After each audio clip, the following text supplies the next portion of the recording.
Bienvenue. Le deuil est un vaste sujet, je ne pourrai pas tout dire dans cette vidéo, mais seulement aborder quelques idées principales. Que demande la Torah, c'est-à-dire en français le Pentateuque, que demande la Torah en matière de deuil? La réponse est très simple, la Torah ne demande rien, c'est tout. Il n'y a aucun verset, aucun passage, aucun commandement qui demande un deuil. Le deuil n'est pas un commandement, n'est pas une mitzvah. Un commandement en français, en hébreu, une mitzvah. Le deuil n'est pas une mitzvah. Le deuil est une tolérance. Et cette tolérance a des limites. Il y a une limite concernant le temps du deuil. Et nous allons voir le meilleur exemple possible dans le Pentateuque, c'est-à-dire le deuil concernant la mort de Moïse. Prenons cet exemple.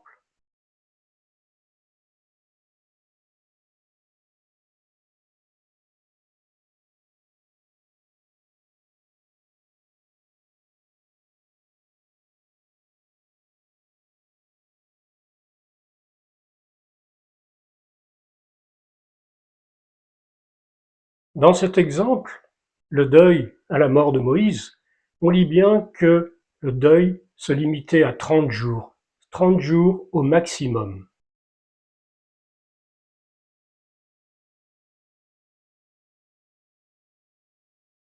Il y a aussi des limites concernant les pratiques. Prenons un autre exemple.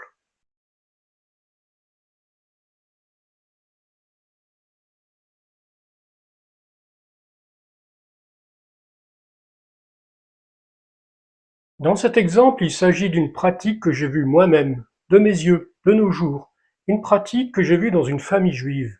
Lors de la levée du corps d'un défunt, les femmes se griffaient le visage, les joues, la poitrine, les bras, les avant-bras.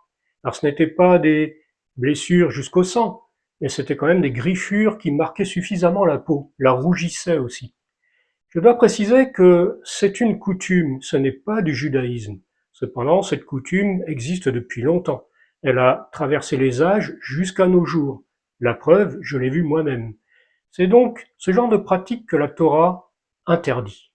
Et ce n'est pas la seule pratique.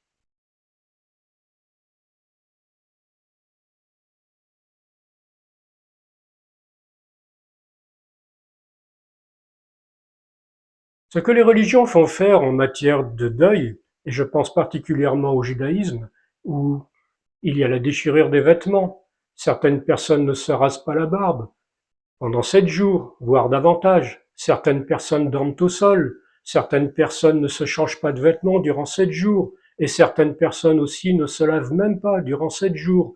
Tout ce que les religions font faire, comme en ces exemples, ce sont en fait des simulacres de peine, des simulacres de peine où les personnes s'abandonnent au point de ne plus manger, de ne plus dormir ou de dormir au sol, s'abandonnent au point de ne plus se changer de vêtements, s'abandonnent au point de ne même plus se laver.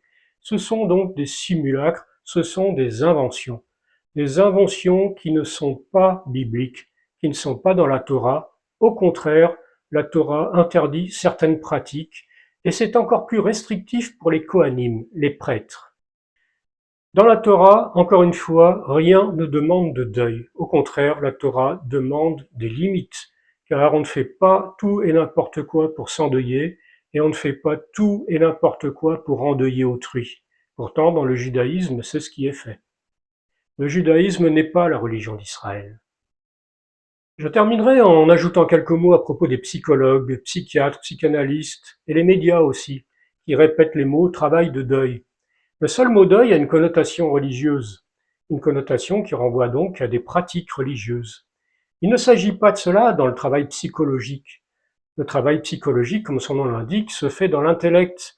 Il s'agit d'un travail d'acceptation, acceptation d'un fait, la mort d'une personne, la perte d'un être cher.